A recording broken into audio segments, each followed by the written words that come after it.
No nation state, no matter how strong their economy, no matter how united their population, can last forever. All countries will eventually disappear. Some will slowly fade away, and some will suddenly collapse. It's likely that several countries will go this way in the next 10 years. Here are some at risk of disappearing.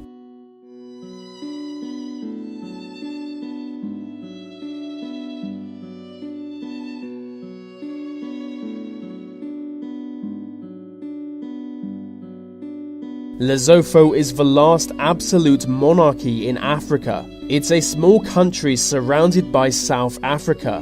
Their king is basically insane, so Lesotho has long been a poor country. But it's got so bad recently that the people of Lesotho are looking for an exit. A campaign within the country is begging South Africa to invade. Lesotho would cease to exist as an independent country. The monarchy would be overthrown and it would become a province of South Africa. Support for the campaign is growing rapidly, as the life expectancy in Lesotho has fallen to just 34, so the South African government could invade at any time. I don't think the Ukraine can last much longer. And the reason for this is that it was never meant to exist in the first place. It was created as a buffer between Russia and the rest of Europe, and Russia has always wanted to control Ukrainian land because of their natural gas pipelines. In 2014, Ukraine's Crimean Peninsula was annexed by Russia and has been under Russian control since.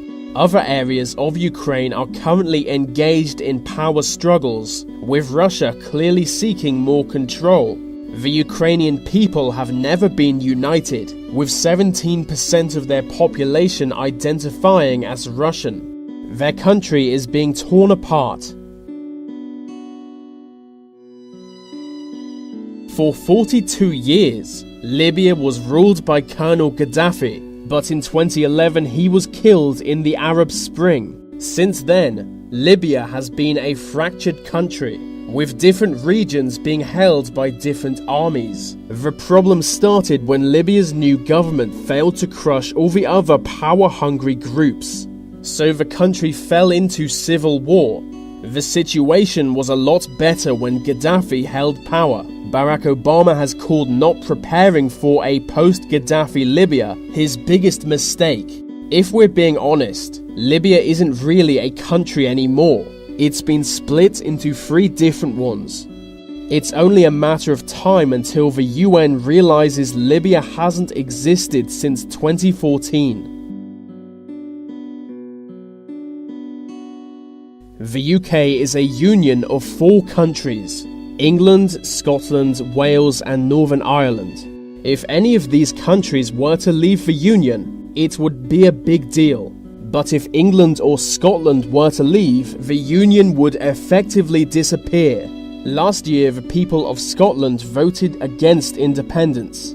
The population of Scotland is currently split around 50-50 on the issue, so it's not beyond imagination that Scotland may one day leave the Union. If that were to happen, it's unlikely the Union could survive.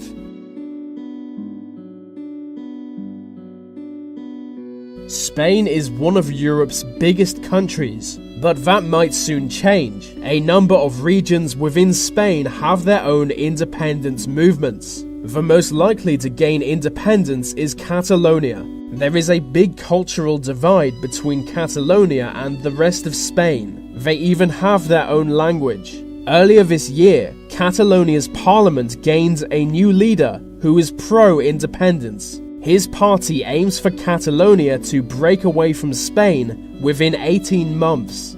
They have already begun building their own institutions, like a military.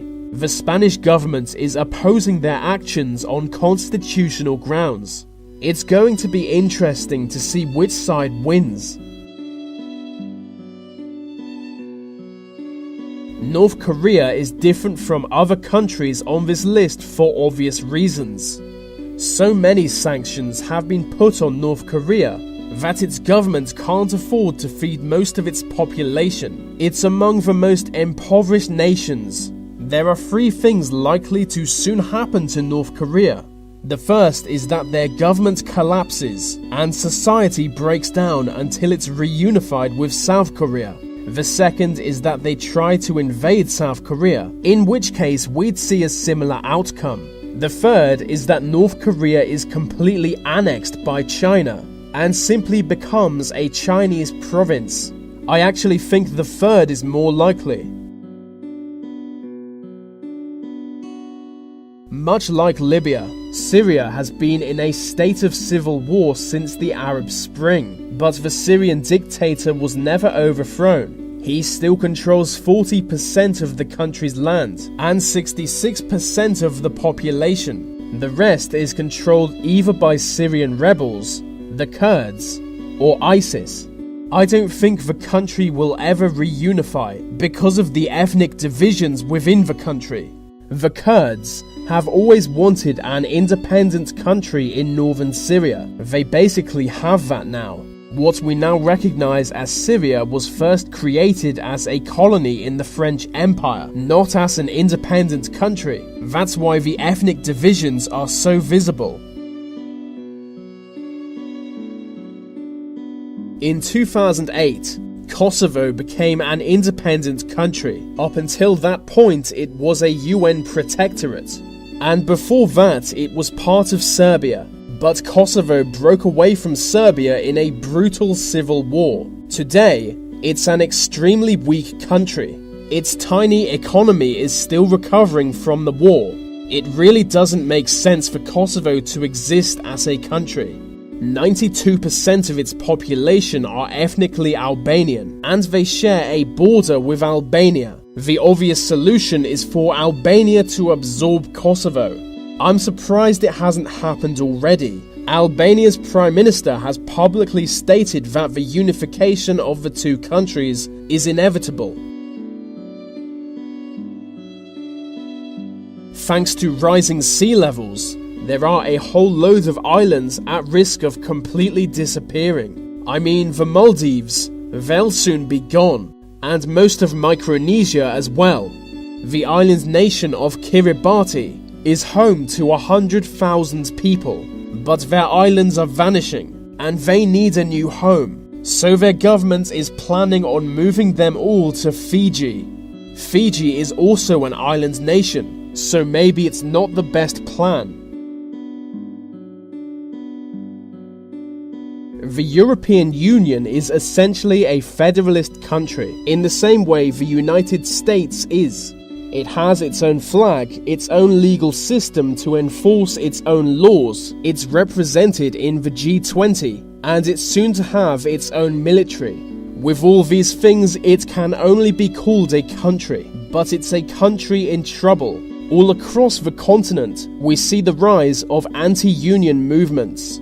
Great Britain may soon leave the Union. This would be a hammer blow to the Union, possibly inspiring other members to leave. I think it's going to be difficult for the Union to survive the next 10 years.